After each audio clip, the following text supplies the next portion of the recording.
Welcome to my top 10 favorite games. Isn't this video kind of ambitious for you? Yeah. Do you even know anything about video games? Not really. Why isn't Elder Scrolls Super Metroid Ocarina of Baldur's Torment Empire Strikes Back on this list? I don't know, probably because your dick is too small. Number 10. The World Ends With You. It's funny, before I did my little soul searching for this video, I never thought that this game would make it to my top 10. But looking back at it now, this game was fucking jizz-inducing. Almost everything about this game was fresh as fuck. I can't think of any game like it. And that's because there really isn't any game out there like it. They invented this battle system called the Stride Cross Battle System. How can you go wrong with a name like that? The battles utilize both of the DS screens and it works like magic. You input directional combos at the top and you start tapping the bottom screen with the stylus like mad. The attacks goes from sliding your stylus to make fire to screaming into the mic to make speakers blow out the baddies. The story was intriguing to say the least. It's not your standard beat bad guys save the cheerleader save the world scenario.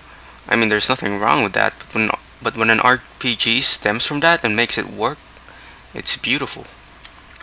The art style, the music, the battle system, the sheer amount of content, holy fuck.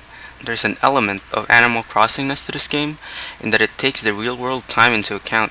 You can feed your characters different kinds of food and it boosts their stats, but you have to wait a certain amount of time before they digest it. Every time you turn off the game you get XP depending on how long you were out. There's just tons of things you can do in this game, to the point where I was still discovering new shit 70% into the game. You can read other people's minds, giving you some of the realest NPCs in any video game ever. Also, the game takes place in Tokyo, and my god does it feel like it. The only real gripe I have about this game, and the only reason it's only number 10, is that the characters are just weak. You'll forget most of the side characters, and Neku just isn't that good of a main character. In fact, he's kind of a dickhole. I mean, he does grow out of it, but shit, I wanted to punch this nigger in the face so much. Number 9. Disgaea is my strategy role-playing game of choice. I know there's a lot of you Final Fantasy Tactics and Fire Emblem fans out there, and yeah, I get it. Tactics and Fire Emblem are way harder and they require more strategy. Well, I can get to level 9899 and create a black hole with my fists and then make it explode. That's just not a bad thing. Number 8. Dark Cloud 2 was made by Level 5 Studios. Level 5 is the master of taking what we love from other games and putting it into one gigantic game. Dark Cloud 2 may not do much new, but altogether they sort of just make something that accumulates to more than the sum of its parts. The story is simplistic but endearing. The visuals are outright gorgeous and the soundtrack is damn good. Pretty much to be expected for a level 5 game. The combat can get repetitive at times, but there's so much loot and upgrading your weapons feels so fun and rewarding that I didn't really mind that much. There are a lot of things I love about Dark Cloud 2, but what really stands out the most and what makes it one of my favorite games of all time is that I actually feel like I'm fixing this magnificent world, because you are. In every area you visit, you can build a town to meet certain requirements, and when you go to the future, you can see it change things. This was really neat. Building the towns was fun and it allows you to get really creative with it. Then seeing your work change the future for the better just gives this really huge sense of accomplishment. You're not just some punk who beat up the bad guy, you're a punk who rebuilt a city. That's just as heroic. Number 7. For a guy who doesn't really enjoy shooters, this game really surprised me, I gotta say. It's hands down one of the most visually impressive games I've ever played, right up there with Final Fantasy 13.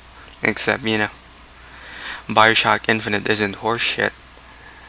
I do have gripes about this game, mainly it's this thing that's present in all modern FPSs. Jesus Christ, let me carry more than 2 guns, all these guns are boring as fuck. After a while I just started using the shotgun and the carbine all the time because why bother changing? But they do give you weird skin magic. So I guess that makes up for it. But that's not where BioShock Infinite's strength lies. This game pretty much has the best story in any first-person shooter I've ever played. It started out with a simple rescue the girl mission, and it just branches out, and you find a lot more about Columbia, about Comstock, about Elizabeth, and about yourself. It's one of the smartest games out there, and it really shows. Also, Elizabeth is pretty much the best heroine out there. I joke around a lot, and I say things like I have a crush on a certain character that doesn't actually exist. But for the most part, that's just me joking around. But when I say I have a crush on Elizabeth, I ain't playing. Number 6. This was a triumph. There are a lot of clever and amazing puzzle games out there. There's games like Eco, Tetris, Ghost Trick, etc. But how many puzzle games out there actually require you to change the way you think entirely? Seriously, after playing this game, you literally start thinking with portals. Looking back at it now, the puzzles weren't really that hard, but they made you feel like a genius because you've never thought with this mechanic before. Unless, you're a quantum rocket chemist or something? Fuck.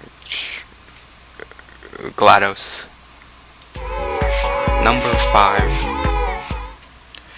Kingdom Hearts is one of those games where you have to find your inner kid to play it. There are a lot of things wrong with the plot, but if you just appreciate it for what it is, then you'd be pretty surprised at how invested you'd be with these characters, you know. These characters that are also talking ducks and also appeared in House of Mickey.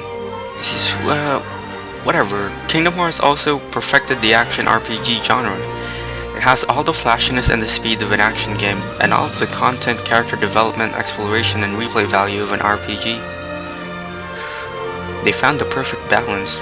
Part of the reason why I prefer the first Kingdom Hearts to Kingdom Hearts 2 is that I feel that Kingdom Hearts 2 tended to lean toward the action side more, which is fine, but the balance and straight up freshness of the first one just beats out 2. Also, the plot in 2 just was Ansem Rocks is nobody? Who the fuck is Aqua? Number 4. Metal Gear Solid is a series that's known from its creative boss battles, memorable characters, and the best cutscenes in any video game ever. And at the top of this franchise is the masterpiece known as Snake Eater. The characters have been more memorable than they ever been. I'm looking at you, Ocelot, you smug gun-spinning little fuck. The boss battle was Jesus.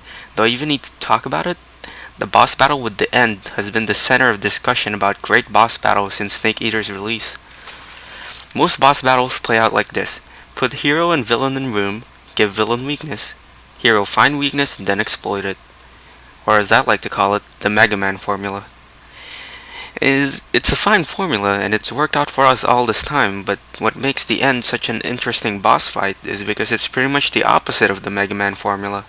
The end is a sniper, and you have to find him over 3 different areas. You can do this in so many different ways, but my favorite is taking the mic thing and pointing it around until you hear him breathe.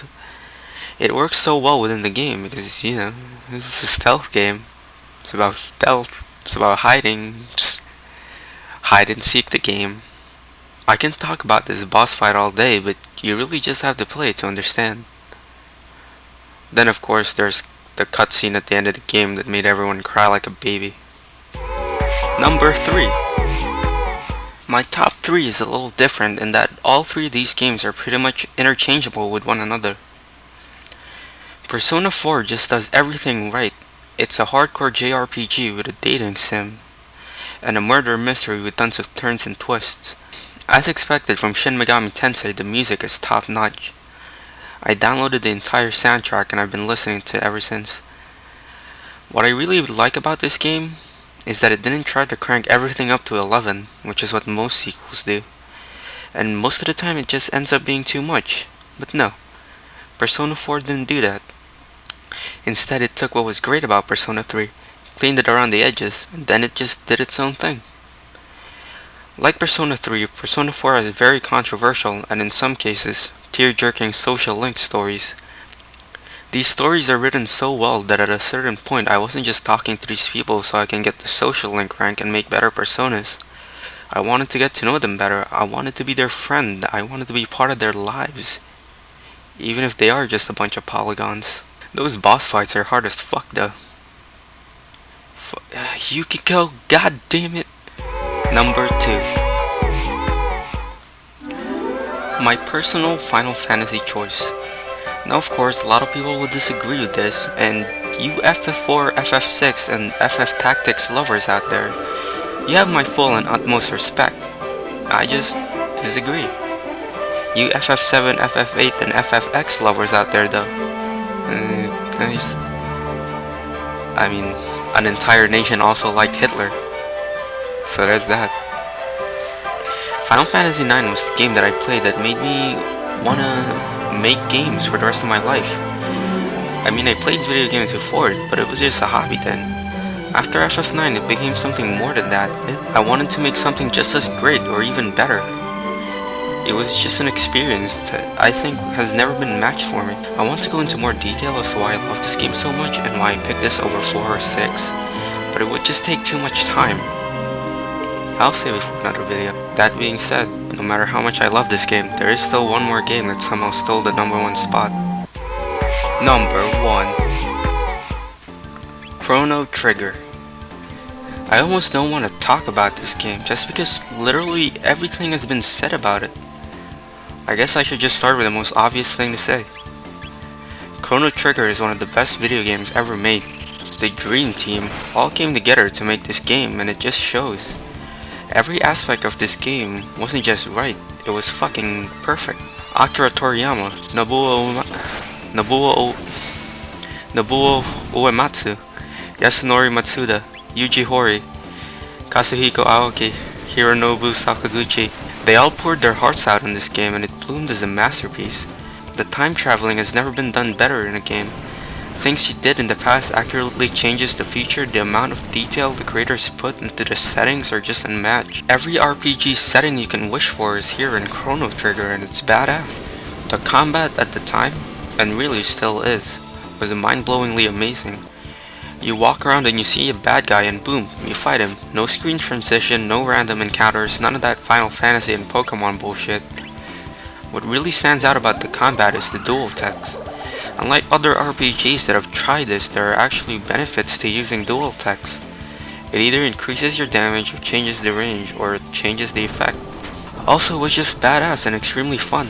I mean, watching Frog stick a sword into someone and then Chronos summons lightning on top of the sword, that was godlike, dude. Also, it was one of the first, if not the first game to ever use New Game Plus, which basically allowed you to replay the game but keeping your levels and your items.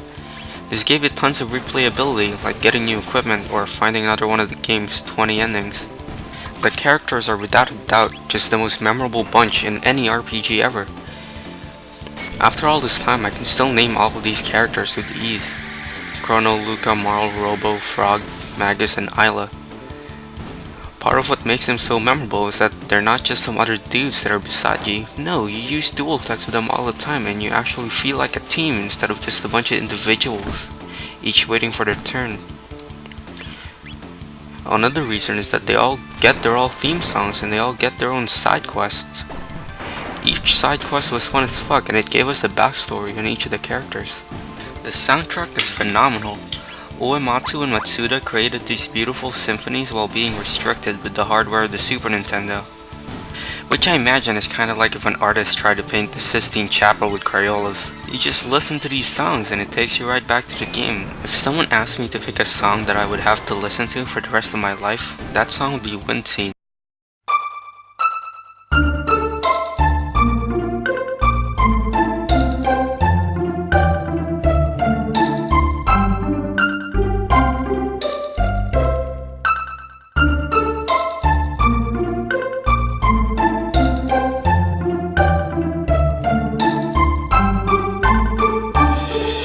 Just play this game and understand the perfection. Trust me, I want to get into more detail as to why this game is amazing, but that's another topic for another video. So that was my top 10. I hope you enjoyed it, or not. I don't really care, because no one is watching this. I'm basically talking to nobody. I'm talking to my computer screen. And well, there is someone out there watching. I know you'll disagree with this list, but at least something we can all agree on. is that Chrono Cross's donkey dick.